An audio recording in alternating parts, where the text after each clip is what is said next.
Now, just as we get our wonderful next guest on the line, of course, we are talking around the different policies that I'd love for you to share with me. What is your gravest concern that we're not focusing on this election? Wherever you're watching live across 15 different platforms on social media, please enter them in the comments below. I have the wonderful Megan who's sitting here, and she sends me over your questions and comments. It's very, very fancy technology, this, I'll tell you.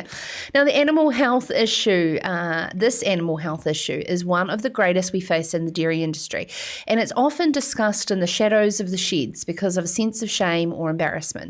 But there is many farmers that are all equally wanting to do best by their animals and avoid mastitis problems over calving.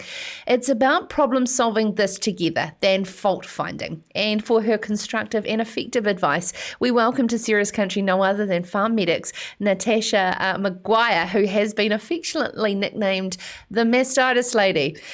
When did it stick? It's a good question. People used to ring up and they'd say, "Hey, is that mastitis lady?" So it kind of just went from there. And so let's give it a bit of background and how you got to that affectionate nickname and your experience and how people sought after your advice.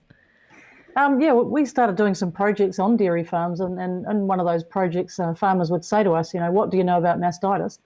And we'd say, well, kind of what's going on? And they'd say, well, we've got this mastitis that doesn't cure, and we've got all these problems, and the drugs don't really seem to work. And that's when we started looking into it, and that led to a whole path of developing some diagnostic tools that farmers could use on farms themselves, which meant that they didn't have to wait days and days to get, culture results back from vets or labs elsewhere, and they could make decisions and sort of take a bit of control back. And it also means that by identifying pathogens, we sort of know when we need to treat, when we don't need to treat, and when treatment isn't going to work. And that's quite valuable in the terms of the decisions that farmers have to make at different times of the year around mating, around, who they're going to mate, who they're going to cull, all that kind of thing, and sort of knowing as well when something's contagious, which is the very sort of worst scenario. Yeah, exactly. Can you give us an understanding of how big a problem mastitis is for the industry and, of course, a farmer's cow herd? For sure. So the average herd in New Zealand is around 420 cows, 430 cows, and the average farmer spends, and this takes a lot of things into account, but around $54,000 a year on mastitis. So for most people, straight away there's probably heaps of people that will go, well, that's a new ute. That's a family holiday, not to Europe at the moment, but, there's a lot of money that's just flying out the door, and the sad thing is that so much of it is preventable. And so once we sort of realised what was going on and what farmers commonly came across, then we could really help to impact that and have a positive effect on their bottom line. I was just thinking that's another labour unit on farm as well, to be able to support what is a very busy time over calving as well. There's a lot of moving parts for a cow from drying off to calving. What are the main things that are risk factors that you want farmers to pay attention to? Right now it's a really busy time for everyone, and so not only are the staff sort of overwhelmed and stressed out, and people are working really long hours, we're keen to see that people don't make those hours even longer than they need to be. And so one of the big things right now is that if you are calving, when a cow calves, when she's been dry for an extended period, those teats are really, really dirty. They've been out. The weather's not great, and we've seen a bit of a wave of bad weather come across the country, and so we're looking at teats that are dry, that are covered in mud, and really that's a huge risk to a cow that's just calved. So if we think in the context of, for example, a woman, if the woman has a baby, we would sort of go around to her house and bring her muffins and casseroles and all this kind of thing. And so our equivalent of baking a casserole for your newly calved cow is when you bring her up to the shed, is paying attention to some of that stuff. So we're talking about using a 3,500 ppm iodine teat spray with a 12% emollient, something like that, covering those teats really well. So that's going to start breaking down that dirt. While we're doing that, give the tail a good trim. That is a real source of a lot of dirt. And then we come back and clean those teats with alcohol wipes. Now, by paying attention to that, we can impact that 2 to 4 day mastitis by around 70%. This is really significant. So this is a time of year where farmers are spending a lot of time chasing around cows that get that early mastitis, and this is where a lot of it comes from. So by just taking these simple precautions, we're going to avoid a lot of that, which means that you're going to have less time in the shed. You're going to be going home for dinner sooner. I mean, it's dark, it's cold.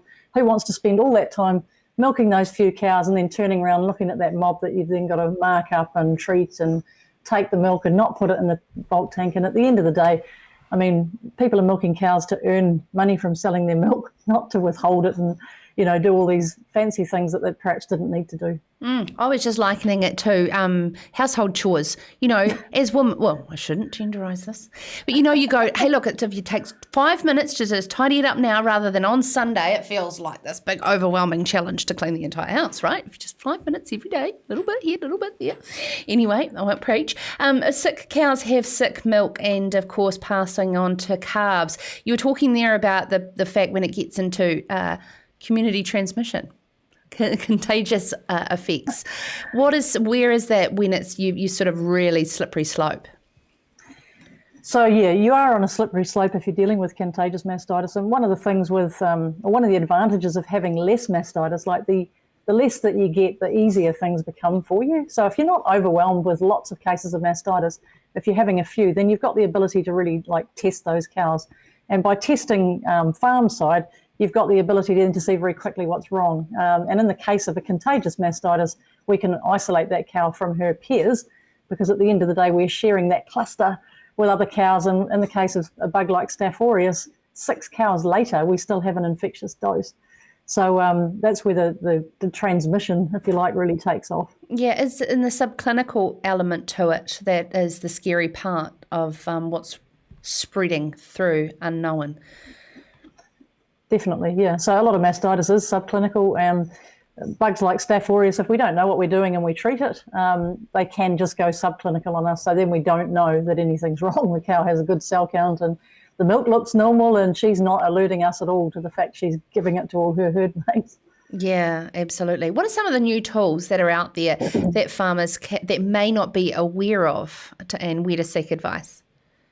Okay, so good places to start. There's things like our website, contacting somebody like ourselves, things that farmers can do for themselves for free. Like before you graduate that cow to the bulk tank, learn how to do an RMT properly. And I'm really sad to say the best RMT video is actually on Dairy Australia's website at the moment. And that's a really good RMT video. It shows you how to do it properly, and it's something that's almost free. But you can tell down to a quarter level 300,000 somatic cells, which is at a cow level around 75, just to give you an idea. So you can tell with great precision if something's going wrong if you know how to do that properly. If you do find something that isn't right, then certainly, we offer a culture test called Checkup, and you can test that cow's milk and know then what the path is for that individual cow. So if you do get clinical mastitis, looking at that will help you make some great decisions around whether or not she needs treatment, whether or not she's okay to just sort of watch and observe, or whether or not you're going to have a lot of uphill. On a personal question as we go, because it's absolutely amazing advice. Did you believe that this was sort of your career path when you were in your last year at school? It's such a long journey to get to being the famous mastitis lady, which is so valuable in this industry. But, I mean, I'd love to know. I had no idea. I started off working at the DSIR in Palmerston North, so...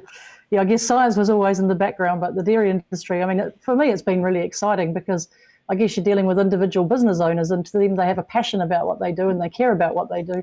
Whereas, just working in industry generally, you don't get that same sort of passion that people have for what they do. Yeah. I find farmers great to work with. And what you're doing so rewarding, I'd imagine. Yeah, definitely. When you can see that people make improvements and they ring and tell you, and they're excited and they keep you posted on their progress, I think it's great satisfaction for me too. No, I know I'm keeping you, but what is that one message that you need to get out to farmers that they shouldn't be ashamed around this type of problem, and that it is a common thing, that we're all in this together? Yeah, what I'd say to people is don't wait to see if it's going to get better. Ask for help. Ask for help when you know that something's not quite right, because often people sort of think, I'll just see if it gets better, and often it can get worse. So rather than sort of pay 20% of your milk check as a penalty or something awful like that, or have a whole lot of cows that are not in the vat and you know that milk's just going to waste, rather than get to that point, then, by early intervention, we can make big improvements. And those steps that I discussed before, not only are they good for obviously the cow not getting mastitis, but also keeping the colostrum clean for your calves. And you'll see, less of that risk around scours and stuff like that too. So just small attention to detail can give you some really big gains. Fantastic. Thank you so much for taking the time to join us. Natasha Maguire from Farm Medix. Check it out with an X on their website if you want further information. This is Sarah's Country.